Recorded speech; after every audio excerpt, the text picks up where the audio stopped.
Yes, ma'am. Good morning, all of you. We'll Good morning, continue. ma'am. Yes, good morning. We will Good continue morning, with ma'am. the history chapter, World During Modern Age. And today we will have a look at imperialism and colonialism. Now, yesterday we have already had a look the at the overview of the 18th century. We had a look at Renaissance and how it affected people. Then we also had a look at Industrial Revolution. So we'll simply continue with that. Now, with the rise of the Industrial Revolution in Western Europe, now there was a demand for more raw materials. Now there were factories and industries, factories and mills to produce. Now to produce you need, like if we take example of textile industry. Now to feed the textile industry you need to get fiber, you need to get raw cotton. If we are talking about cotton industry, you need to get raw cotton. Now so what happened, the rise of industrial revolution in Western Europe, so it led to a demand of this um, demand, increased demand for raw materials. And then also markets. Now if you have made so much, you have finished the goods, now you need to sell it also. Like yesterday we did that earlier, the village economy was self sufficient. So each village, we studied each village, it had a carpenter, a potter, a weaver, a blacksmith of its own, and the village economy was self sufficient. They did not needed anything from the outside market. But with time, the demand of the people, they grew more, and they wanted more things, and now the village was not able to provide so many raw materials. And you know how we shifted from the home domestic system to the factory system.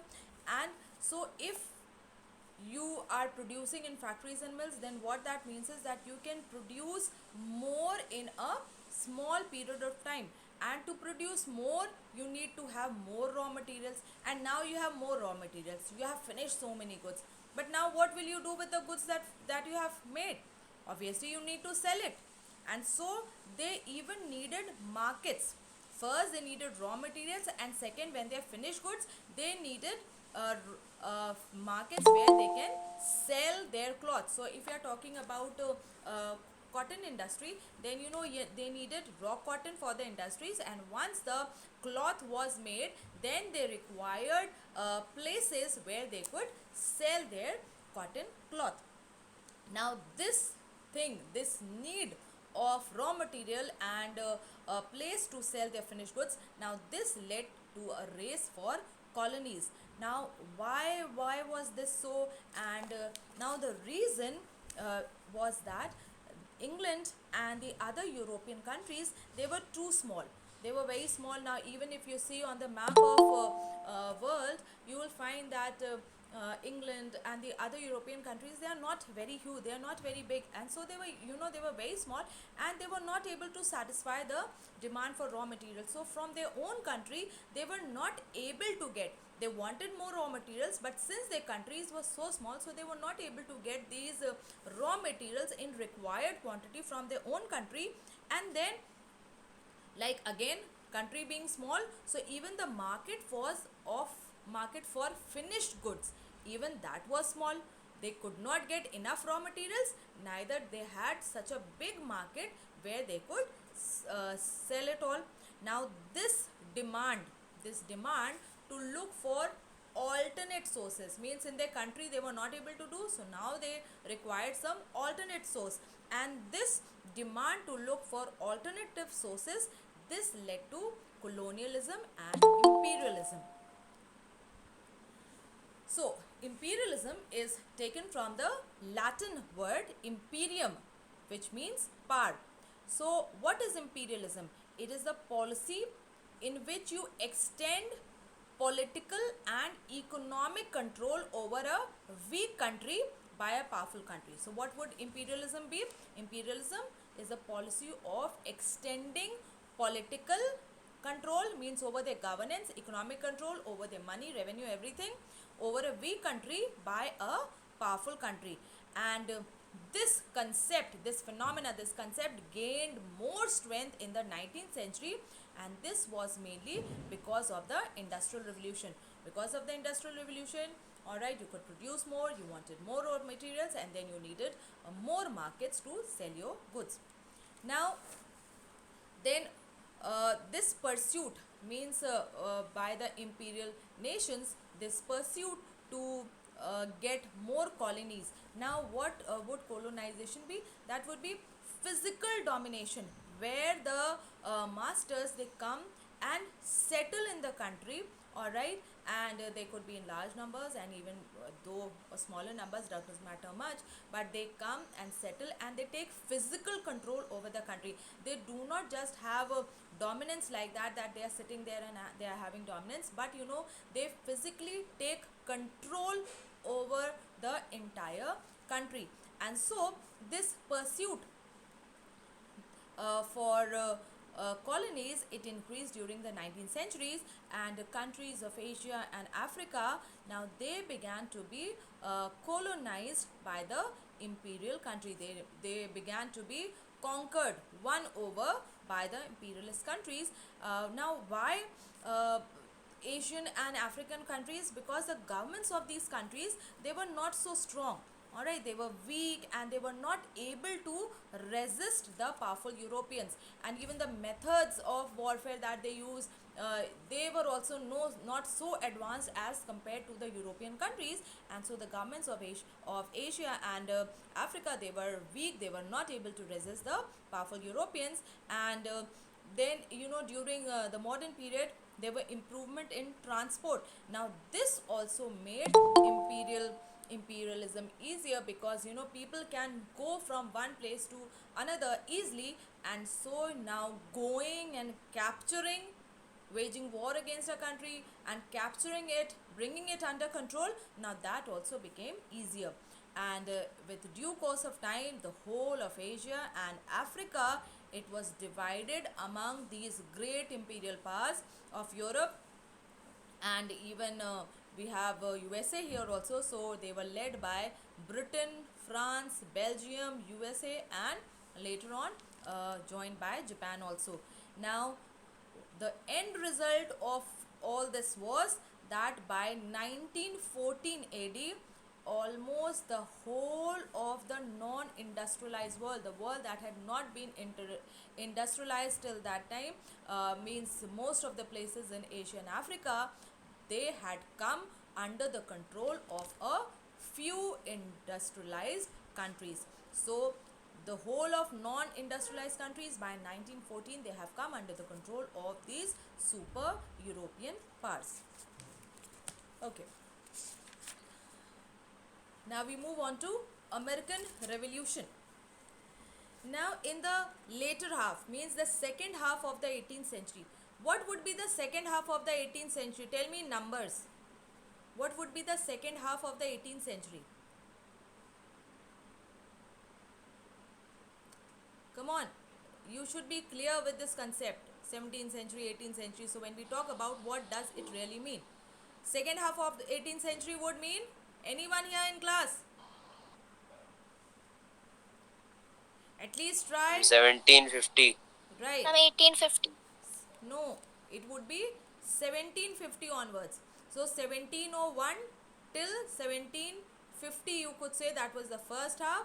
Then 1751 till 1799, that would be the second half of the 18th century. Because till 17, all right, 00, that was, or even you could say 1699, that was your 17th century. And as soon as the number 1700 or 1701 comes, it becomes the 18th century. Okay, so later half of the 18th century, we have certain revolutions in America as well as in France. And now, which were different from the industrial revolution. Now we have certain revolution in America and France also, but these revolutions were different from industrial revolution. So we are not talking about industrial revolution here, though we are talking about revolution and uprising, but here we are talking about a rebellion, a protest against the government system. And so now these were political revolutions. So these were not economic revolutions, means which brought about far reaching changes. So like industrial revolution brought so many changes, but though French Revolution and American Revolution, they also had such far reaching, such drastic changes, but these were not economic changes. This was not economic revolution, this was a political revolution. Now what that means is that through these revolutions, the people, they wanted to tell their governments, they wanted to assert their rights against exploitation. Means these people, they had been people of like here we are talking about America, USA, and France in particular. So the people here, they had been exploited. Now obviously not all people, and in France, now that you will study in next class, that the system of society was such that we had the three estates: first estate, second estate, and the third estate. And the people of the third estate, now they were exploited by the people of the first and the second estate. And like in our country also, we had the caste system. How many castes were there under the caste system in India? Four. All right, what were the names?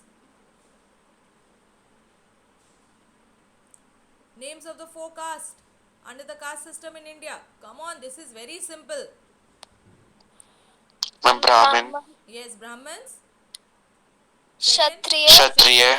Then Ma'am, Shudras. Vaishya. Vaishya And Shudras. and Shudras. Shudra. Okay. Alright. So under this system also, the people of the lower caste, they were ill treated and exploited by the people of the higher caste. And so in these countries, while we are specifically talking about France and USA, so here the people, they wanted to tell their rulers that they have their rights and they will not be exploited more, and they wanted to change the system of government in their countries.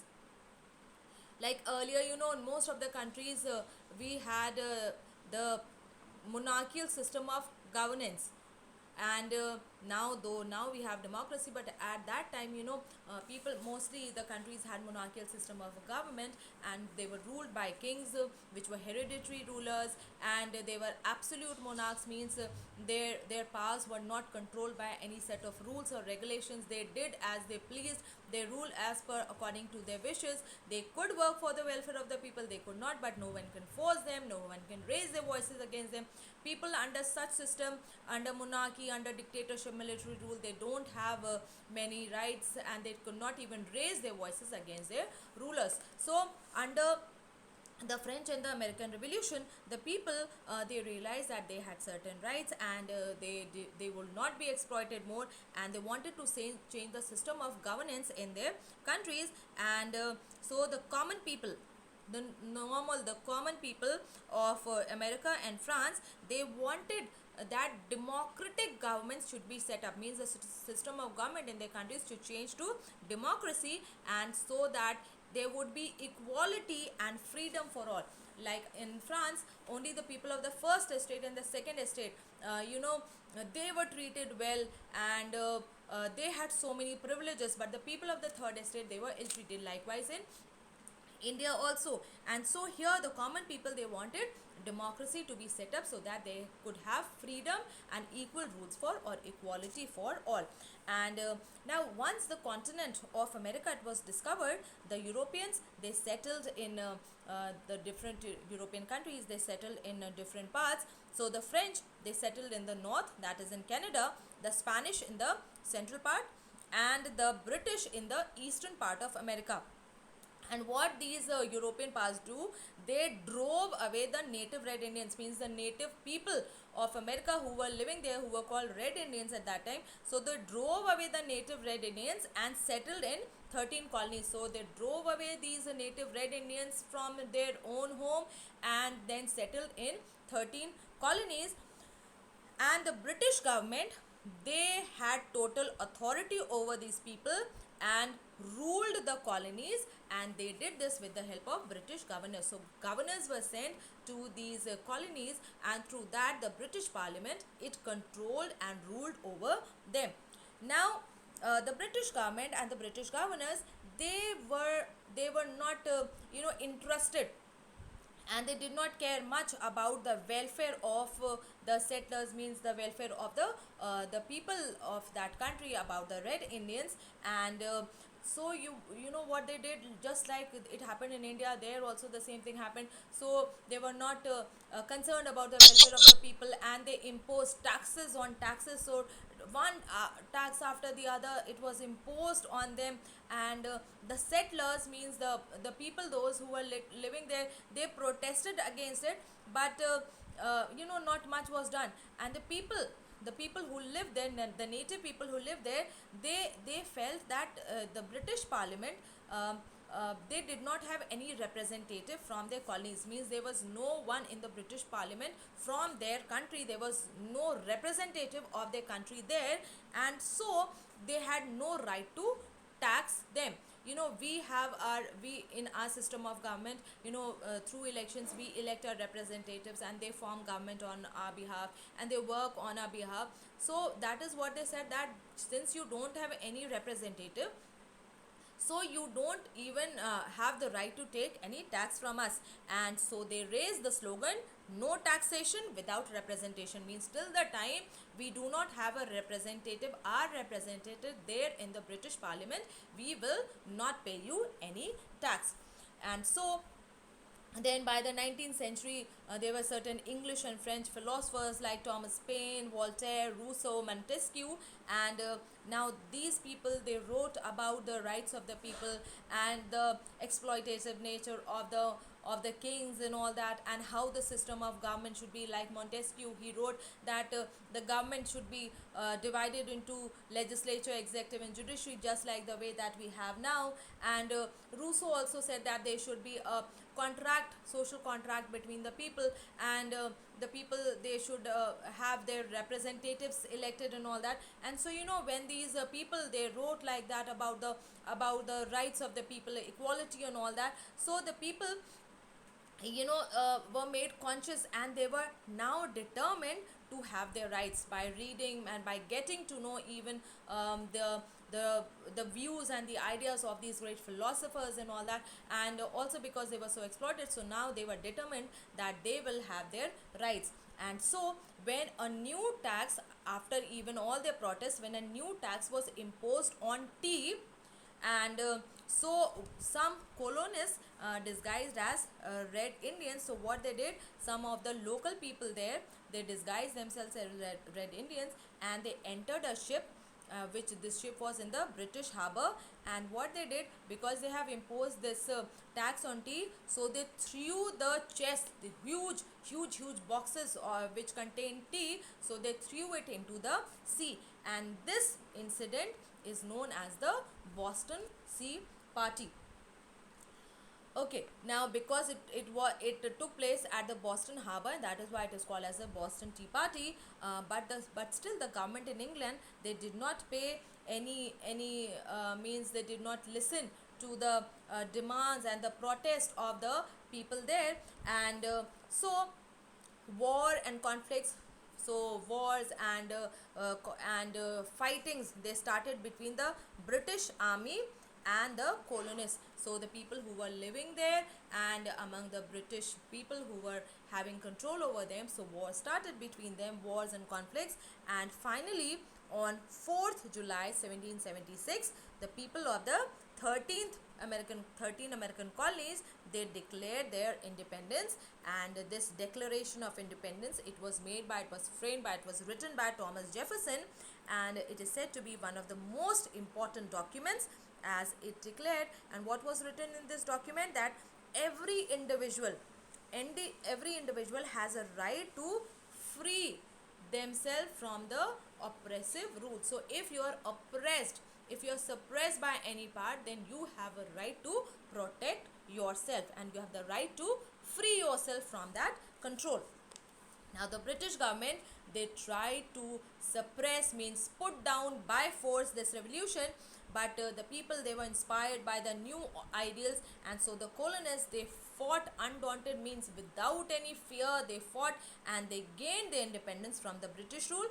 And the 13 American colonies, they joined together to form the United States of America. And a new constitution was written for the country, and this included the Bill of Rights. Fundamental rights, they had been the fundamental rights in our constitution, they had been taken from the Bill of Rights of USA only, and where they give so many rights to their citizens. So it was inspired, the framers of our constitution, they were inspired by this Bill of Rights of USA constitution, and they have taken it from there. Now this Bill of Rights, it was a now this was the first constitution in the world. So the Constitution of the United States of America, it was the first constitution in the world to guarantee, and it was the first, though it was not the first country to have a constitution, but it had the first country with the constitution which gave the freedom of speech, freedom of thought expression, and equality to all its citizens. So the USA Constitution was the first to grant so many rights like the freedom of speech, thought expression, and equality under the Bill of Rights. And the American Revolution, which is also known as the American War of Independence, it had a great impact on oppressed people. Now so they got their independence, but there were so many other countries which were still under the control of imperial powers, and so their example, it served as an inspiration for the other oppressed people throughout the world. Okay, we'll move to the next topic, and we'll finish that much. It is not much. So growth of nationalism. Now this growth of nationalism, it was also a very important development in the 19th century, and this nationalism is a modern concept, because what is nationalism? First, let's do that. Now people who live in the in you could say a particular territory in one area, and they belong to the same race, means they have the same race, and or ethnic group, means they have same race, same ethnicity, means they come from the same place, having the same tradition and culture. They share a common history, they have the same history as the other people living in that particular area. They speak the same language, and so those people who are living like this and who share so much in common, so they consider themselves as one people and share a feeling of oneness. Like we the people of India, like India being such a huge country, and though we have so many differences, yet in spite of those differences, we have the same history, and we belong to the same Indian race, and this means the same blood and all that. And so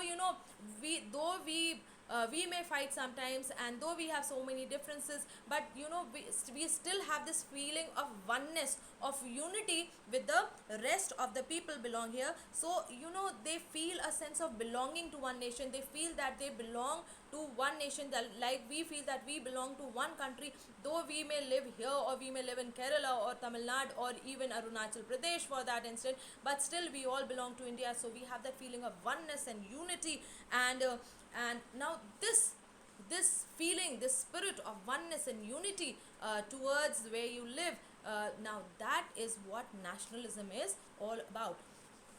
And so this concept was new during that time, because like if we go to the past history, we see that like in India also, now we are one united country, but we have seen that in North India and South India, we have the Northern Kingdom and the Southern Kingdom, and we have so many different rulers ruling in North, so many different dynasties ruling at the same time. Same was the thing in South also, and most of these dynasties and kings and kingdoms were most of the time fighting with each other. So obviously there was no feeling of oneness or unity.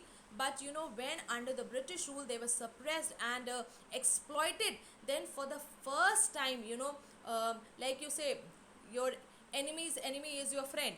And so that is what happened, because now, though they earlier thought that the next kingdom is their enemy, but now their enemies, your enemy's enemy means, even for everyone, the enemy was Britishers.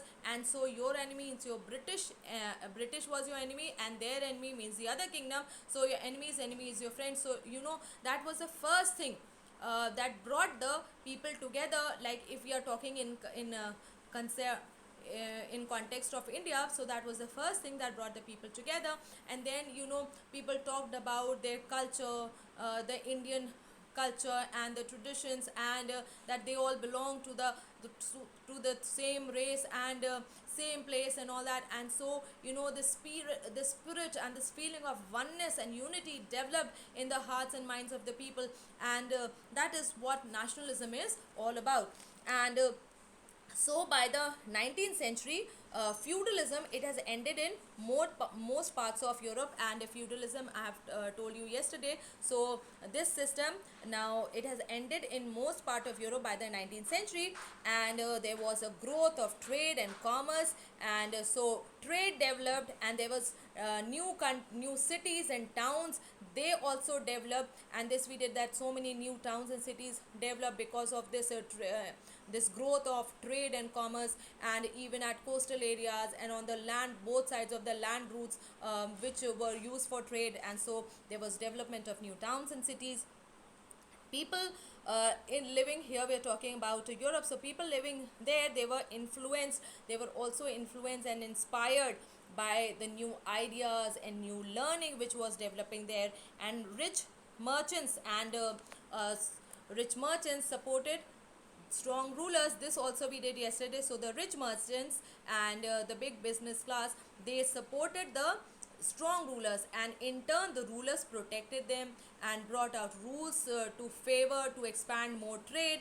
And people who shared the same economic and cultural background, they united, and they had their own rulers. So new nations were formed during this time. So new nations which were based on national unity, now they were set up during this time, and these were called as nation states. And like Germany, Italy, even Great Britain, UK, or not Great Britain, UK as you know them of now, they were not united countries as they are now. They were divided into, like Germany for example, it was divided into 39 confederacies, and Italy was divided into 7. And so they were all, and the different parts were ruled by different kings and different dynasties.